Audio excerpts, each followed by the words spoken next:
celui ou celle qui se sent poussé par l'esprit, c'est un honneur de lire la parole de Dieu dans sa présence. C'est vraiment un honneur, pour que vous le sachiez. Ce n'est pas donné à n'importe qui de se lever dans la présence de Dieu pour faire la lecture. Amen.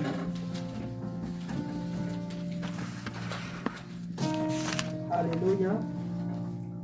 Merci. Verset 36 à 49. Amen. Je lis la parole du Seigneur. Amen. Un pharisien pria Jésus de manger avec lui. Jésus entra dans la maison du pharisien et se mit à table. Et voici une femme pécheresse qui se trouvait dans la ville, ayant su qu'il était à table dans la maison du pharisien, apporta un vase d'albâtre plein de parfums et se tint derrière aux pieds de Jésus. Elle pleurait et bientôt elle lui mouilla les pieds de ses larmes. Puis les essuya avec ses cheveux, les baisa et les oignit de parfum. Alléluia. Le pharisien qui l'avait invité, voyant cela, dit en lui-même, si cet homme était prophète, il connaîtrait qui et de quelle espèce est la femme qui le touche. Alléluia. Il connaîtrait que c'est une pécheresse. Jésus prit la parole et lui dit, Simon, j'ai quelque chose à te dire. Maître, parle, répondit-il. Un créancier avait 2 débiteurs, l'un devait 500 deniers et l'autre 50. Comme ils n'avaient pas de quoi payer, il leur remit à tous 2 leurs dettes. Lequel l'aimera le plus?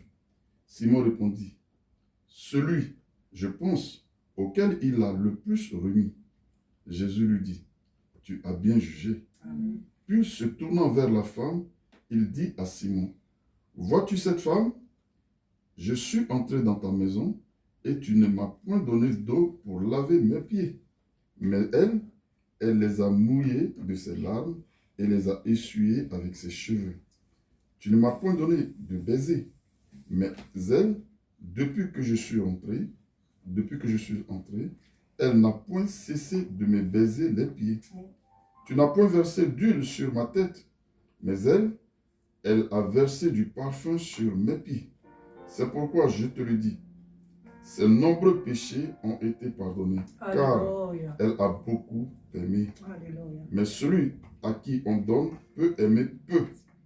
Et il dit à la femme, tes péchés te sont pardonnés. Ceux qui étaient à table avec lui se mirent à dire en eux-mêmes, qui est celui-ci qui pardonne même les péchés? Mais Jésus dit à la femme, ta foi t'a sauvée, va en paix. Amen. Amen. Amen. Seigneur, nous te bénissons et nous te rendons encore toute la gloire pour maintenant cette étape éternelle, mon Dieu, de ce culte. Papa, je m'abandonne en tes mains. Amen. Viens nous parler, Seigneur. Donne-moi la part, mes Dieu. Donne la part à tes enfants, Seigneur. Viens au Seigneur nous parler. Viens nous enseigner au nom de Jésus. Amen. Amen. Amen. Alléluia. Ce passage, il faut dire que hier, quand je suis allé au lit, que je voulais chercher mon message,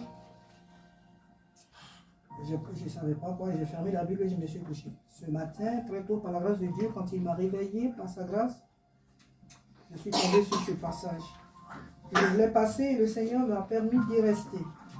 J'ai dit, Seigneur, qu'est-ce que, dans ce passage, qu'est-ce que tu veux nous dire? Le passage, il est long. Qu'est-ce que tu veux nous dire dans ce message?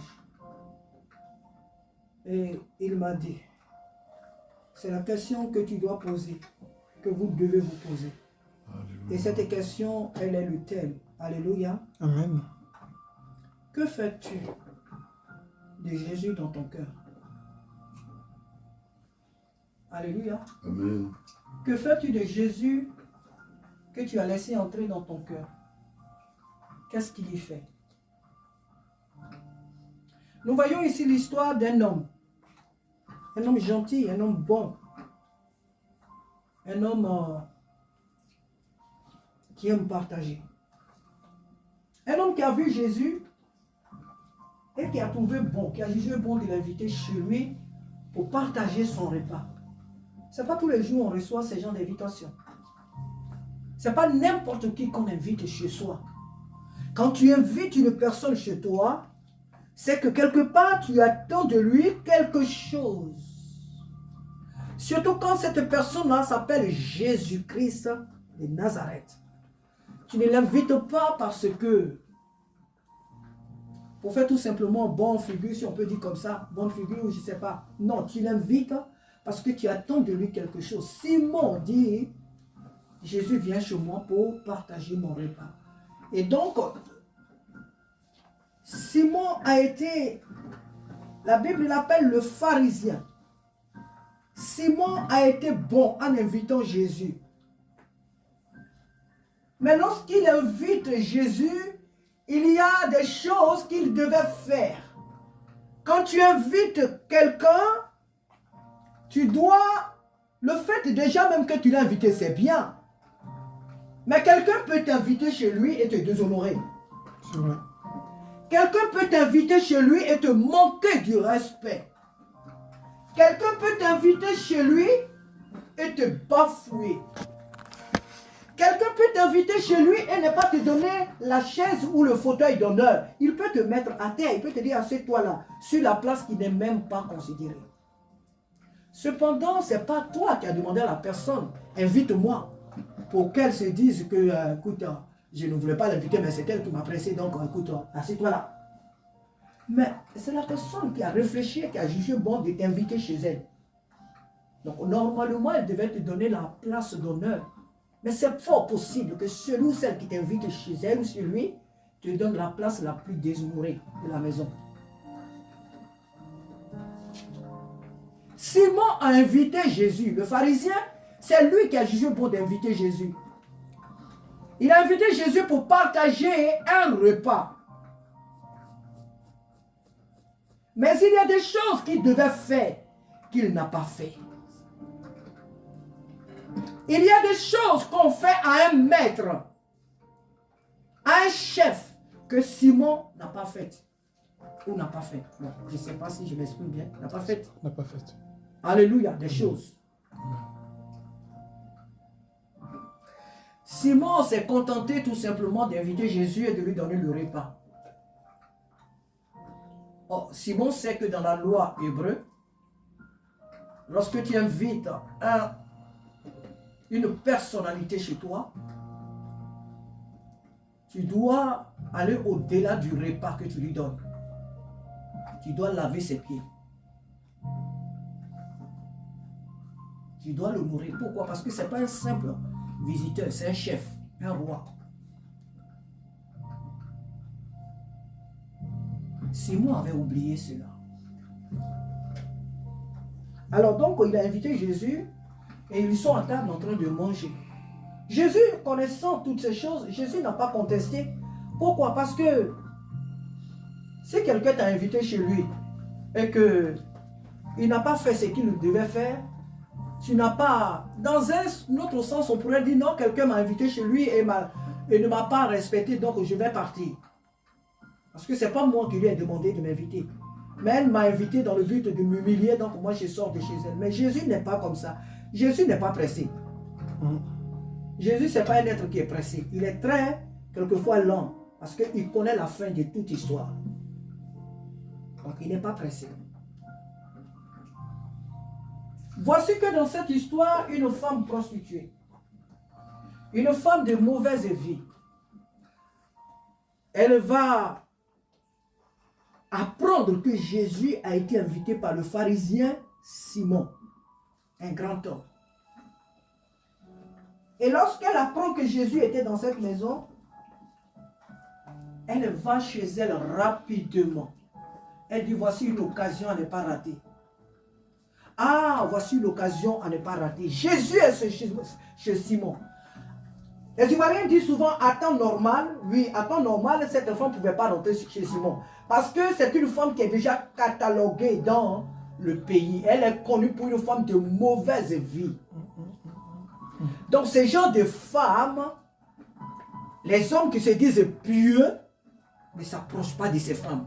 Oui, il leur est permis, eux, de se cacher la nuit pour aller vers elles. Mais en pleine journée, elles sont des femmes de mauvaise vie. Donc cette femme était une femme de mauvaise vie qui, à temps normal, ne pouvait pas se permettre de rentrer chez Simon. Mais lorsqu'elle apprend que Jésus est chez Simon, elle dit, ouais, cette occasion, je ne la raterai pas. Elle court vite chez elle, elle va prendre ce qu'elle a de plus cher. Le parfum qu'elle avait acheté pour des occasions exceptionnelles, les plus importantes de sa vie. Elle va prendre ce parfum très cher. Et elle se ferait un chemin. Parce que là où il y a Jésus, il y a la foule. Hein? Donc elle entre chez Simon.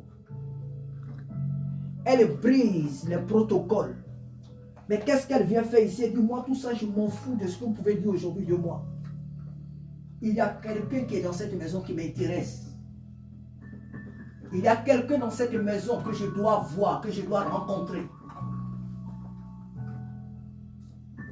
J'ai un don que je veux, j'ai une adoration que je veux apporter à celui-là qui est assis dans cette maison. Et donc elle brave toutes les difficultés et elle entre dans cette maison. La Bible nous dit qu'elle vient par derrière. Et qu'est-ce qu'elle fait? Elle verse son parfum sur la tête de Jésus. Elle s'abaisse à ses pieds. Et elle mouille, elle lave les pieds de Jésus avec ses larmes. Elle pleure aux pieds de Jésus. Elle sait qu'elle n'est pas digne de s'approcher de Jésus. Mais elle sait aussi qu'il n'y a que lui qui peut la décharger du fardeau qui est sur elle. Amen. Elle sait que Jésus seul est capable de la libérer de ce qui la tient captive. Elle pleure, elle se déverse aux pieds de Jésus. Elle pleure. Elle reconnaît sa misère. Et ensuite, elle prend ses cheveux et elle essuie les pieds de Jésus. Et quand Jésus voit cela, d'abord Simon, il est rempli de haine, de mépris. Il dit, mais qu'est-ce que c'est ça? Cet homme à qui j'avais fait confiance, cet homme que j'ai pris vraiment comme un vrai prophète, mais qu'est-ce qu'il est en train de faire? Je me suis trompé alors, l'inviter chez moi, parce que si cet homme était véritablement un vrai prophète, il aurait su qui est cette femme. En Israël, on ne se met pas en contact avec les prostituées. Cette femme est de mauvaise vie, elle mérite d'être lapidée, d'être mise à mort. Comment il peut laisser une telle femme le toucher? Comment il peut partager les douleurs d'une telle femme? Elle ne mérite pas d'être pardonnée, d'être aimée. Elle mérite la mort. La Bible dit que Simon n'a pas ouvert sa bouche. C'est en lui qu'il est en train de parler ainsi. Il a oublié qu'il est en présence du Dieu grand. Amen. Il a oublié qu'il est en présence de celui qui sait toutes choses. Amen. Il a limité Jésus seulement au stade de prophète. Mais il n'a pas compris que Jésus est Dieu. Amen. Il ne savait pas que Jésus lit les pensées des hommes, que Jésus lit les cœurs des hommes. Amen. Simon ne le savait pas. Donc il était là, il pensait seulement, mais c'est quoi ça là? Il était dégoûté. Il a même regretté d'avoir envoyé Jésus, d'avoir invité Jésus chez lui. Parce que la présence de Jésus a amené une femme de mauvaise vie dans sa maison. Lui, il se voit trop pur, trop saint. À cause de Jésus, une telle femme est entrée chez lui. Donc Jésus n'est pas un vrai prophète. Et quand Jésus voit son cœur rempli de mépris, de tristesse, de regret, alors Jésus va lui dévoiler ce qu'il devait faire, qu'il n'a pas fait, que cette femme est venue faire. Jésus lui dit, Simon, je suis entré chez toi. Et tu ne m'as pas lavé les pieds. Je suis venu chez toi. Et tu ne m'as pas fait quoi? Ce verset-là. Alléluia. Amen. Amen. Tu ne m'as pas oint d'huile. Ce que toi, tu m'as invité, ce que tu devais faire, tu ne l'as pas fait. Et c'est cette femme de mauvaise vie qui l'a fait. Pourquoi tu te plains? C'est pourquoi Jésus dit toujours aux pharisiens, vous n'entrez pas dans le ciel et vous ne voulez pas aussi que les autres y entrent. Vous ne voulez pas faire l'œuvre de Dieu. Et quand d'autres personnes se lèvent pour la faire, vous n'aimez pas. C'est vous qui les jugez. Elle est allée dans quelle école théologique?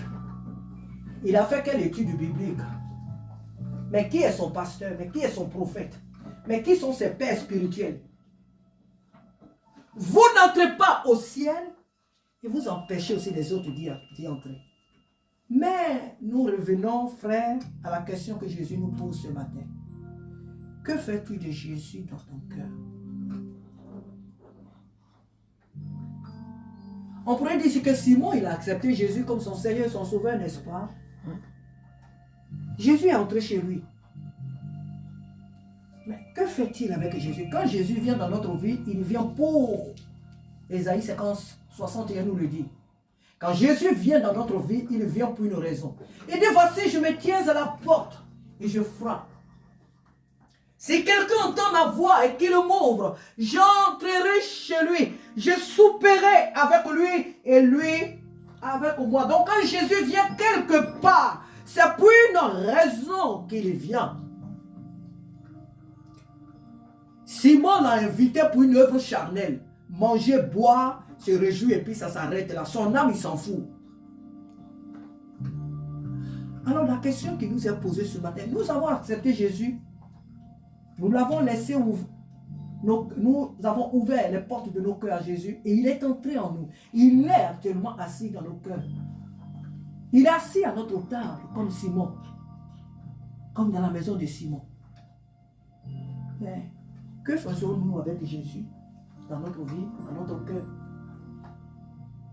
Sommes-nous des chrétiens cachés? Sommes-nous des chrétiens ni connus, ni vus? Oh, je suis chrétienne, mais ça s'arrête là. Et moi, qui ai un peu d'expérience dans ce domaine, je vous dis que dans notre marche avec le Seigneur, pour nous qui évangélisons, c'est vrai que les chrétiens, les païens plutôt, nous jettent des pierres. Mais les personnes qui nous jettent le plus des pierres, ce sont les chrétiens. Celles qui se disent qu'elles sont chrétiennes, c'est elles qui nous... Au travail, il faut te tromper de parler de Jésus à quelqu'un. Celles qui se disent chrétiennes, celle qui va venir te dire, ah non, ici là, on a dit qu'on ne parle pas de Jésus ici. Ah non, Jésus, c'est une histoire de cœur. Non, la vie chrétienne, c'est pas comme ça. Ce sont celles qui se disent qu'elles sont responsables dans leur église, qui sont des diacres, des diaconesses là, qui chauffent les bancs, qui se font voir pendant les cultes les dimanches là. Ce sont celles-là qui nous combattent. Ce sont ces personnes dans cette ville, et je les connais, qui me disent chaque fois, mais toi tu es venu ici, au lieu de te chercher, tu es là, Dieu, Dieu, Dieu. Au lieu de chercher du travail, au lieu de faire ceci, cela, Dieu, Dieu, Dieu. Alors que ces personnes, j'ai jamais tapé à leur porte pour me nourrir. J'ai jamais tapé à leur porte pour payer mon loyer. Mais ce sont ces femmes, ce sont ces hommes-là qui me disent, parce que je ne dirais pas, ils me disaient, mais qui me disent, toi tu as quitté la Côte d'Ivoire, tu as quitté l'Afrique, tu es venu ici, au lieu de te chercher. Tu es là à faire de Dieu, à faire de Dieu, à faire de Dieu. Ça t'emmène où? Et plusieurs de celles ou ceux qui me l'ont dit, beaucoup sont morts ou mortes. Les enfants sont là, je le dis. Surtout pour Isaac et moi qui va. Beaucoup de ces personnes dans cette ville sont parties.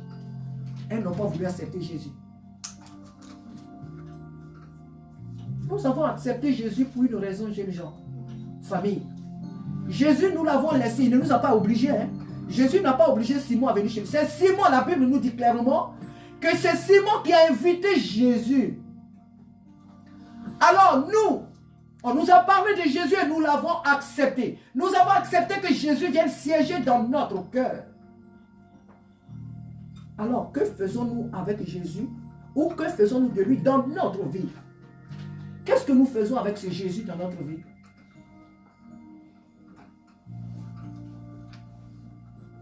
Toi seul as la réponse, comme je l'ai dit au départ. Tu sais ce que tu fais de ta vie chrétienne. Tu sais là où tu te révèles comme enfant de Dieu ou là où tu ne veux pas te révéler comme enfant de Dieu. Moi, dans mon travail, tout au long de mon travail, je chante les cantiques. Hein. Je ne les chante pas parce que il faut quand même, il ne faut pas dire que parce que je suis enfant de Dieu, je m'en fous de ce que les gens disent. Non. S'ils ne veulent pas de Dieu, toi tu es dans ton monde, mais moi je murmure beaucoup mes cantiques. Je les murmure. On a le temps de chanter les chants des bébés, des chants, et puis on les amuse, oui. Mais la plupart, parce que c'est ma nature, je suis un enfant de Dieu. Et je chante mes cantiques. Il y a même des chrétiens qui ont peur dans un milieu, de lire même dans leur propre téléphone la parole de Dieu. Parce que si on les voit, on va les chasser du travail. Leur propre téléphone. Pendant le temps de repos, là, ils ont peur même d'ouvrir leur Bible pour écouter un témoignage. Parce que si on les voit, on va les chasser de leur boulot. Et quand ces gens des chrétiens agissent de la sorte, ces chrétiens qui ne veulent pas révéler leur identité se comportent de la sorte dans une assemblée. Quand Dieu envoie de nouvelles personnes qui sont zélées, fougueux pour l'œuvre de Dieu, ce sont ces personnes-là qui sont en train de juger. Mais pourquoi il est zélé comme ça? Mais c'est quoi son histoire des zèles comme ça? C'est elle qui veut tout faire dans l'église, c'est elle qui veut faire ça, c'est elle qui veut faire ça. Mais toi, tu étais là depuis. Tu étais là depuis des années. Pourquoi tu ne faisais pas ça? Jésus était assis chez Simon depuis des heures. Pourquoi n'a-t-il pas lavé les pieds de Jésus? Pourquoi n'a-t-il pas oint d'huile Jésus? Il savait que Jésus était le prophète. Et en Israël, quand on parle de prophète, c'est des hommes qu'on honore. Pour ceux qui sont animés par l'Esprit de Dieu, sont conscients que les prophètes doivent être honorés. Donc il était déjà conscient que Jésus n'était pas n'importe qui. Pourquoi n'a-t-il pas lavé les pieds de Jésus? Pourquoi ne l'a-t-il pas oint d'huile? Pourquoi ne l'a-t-il pas mis à la place qu'il méritait d'être? Pourquoi? Pourquoi a-t-il laissé Jésus seulement dans des choses éphémères, dans des choses banales, mangeur et buvant? Et ça s'arrête là. Tu n'es rien d'autre qu'un mangeur et un buveur. Ça s'arrête là. Marie a vu beaucoup plus loin. Parce que je crois que c'est Marie de Magdala, cette femme. Oui, c'est Marie Magdala. Alléluia. Elle a vu beaucoup plus loin. Elle a connu, elle qui était prostituée. Elle qui est celle qui était de mauvaise vie. Elle a vu l'importance de Jésus.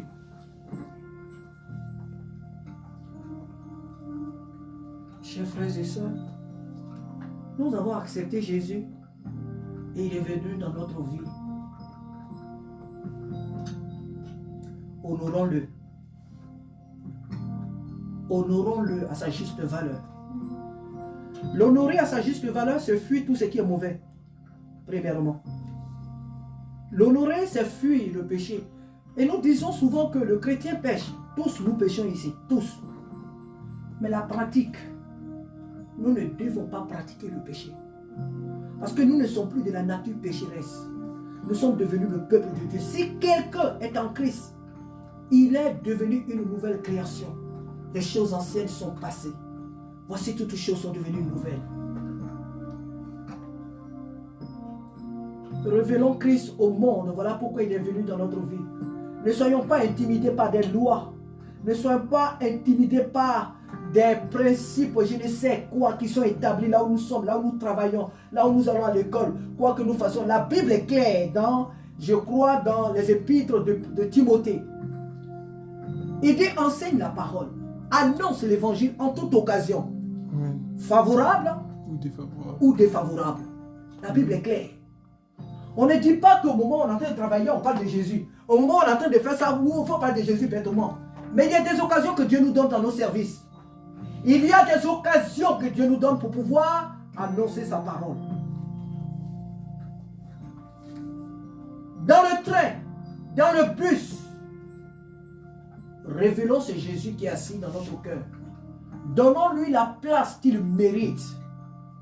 Non seulement dans notre vie, mais aussi dans la vie des autres, parce qu'il veut y entrer. Donnons la place que Jésus mérite. La place du roi des rois. La place du Seigneur des seigneurs. La place de l'alpha et l'oméga. Amen. Que Dieu nous bénisse ce matin. Ne laissons pas Jésus s'asseoir. Ne faisons pas de Jésus un mangeur et un buveur.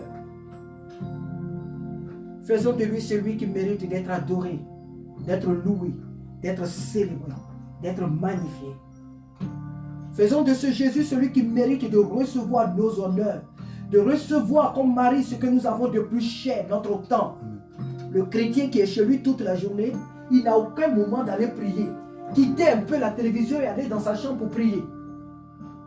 Le chrétien qui est chez lui toute la journée, les week-ends, qui n'a aucun temps de prendre la Bible et méditer un passage biblique. Il passe son temps à rire, à manger et à boire, à sortir et à faire n'importe quoi. Mais qui ne prend aucun temps de s'approcher de Dieu. Et avec ça on dit, je suis chrétien, je suis chrétienne, je suis enfant de Dieu.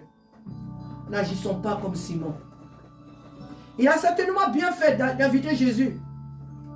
Il a certainement bien fait de lui donner à boire et à manger, à boire. Mais il aurait dû aller beaucoup plus loin. Parce que Simon sait qui était Jésus.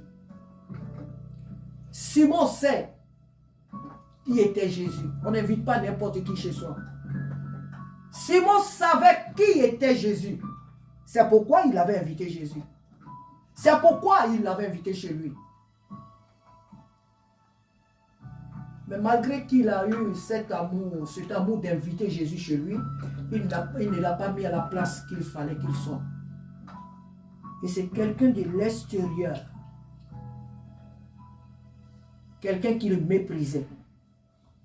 Quelqu'un qui ne considérait pas qu'il a fait. Si nous ne faisons pas de Jésus dans notre vie ce qu'il faut, ceux que nous ne considérons pas, les gens auxquels nous ne pensons même pas, c'est au travers d'eux que Dieu va agir. Et nous serons là toujours en train de nous morfondre, en train de grincer les dents, en train de ronronner plutôt. Nous serons là toujours dans ce genre de choses, comme Simon. Nous allons rester là toujours en train de les juger. Mais au moment où nous les jugeons, ces personnes en sont déjà très loin avec le Seigneur. Alors que nous sommes en train de les juger, les mépriser, ces personnes sont déjà loin avec le Seigneur. Marie était déjà très loin avec Jésus. Jésus va lui dire à la fin, femme, tes péchés te sont pardonnés. Tes péchés te sont pardonnés. Si nous n'agissons pas avec Jésus-Christ comme il le faut, les grâces qui devaient nous revenir reviendront à ceux qui sont plus fougueux, à ceux qui sont plus zélés, à ceux qui sont plus motivés, à ceux qui lui accordent l'importance plus que nous, à ceux qui lui donnent la place qu'il mérite. Cette grâce, cette faveur leur reviendra. Que Dieu nous bénisse ce matin à bon entendeur. Amen. Salut. Amen. Chacun de nous a reçu sa part. J'ai été...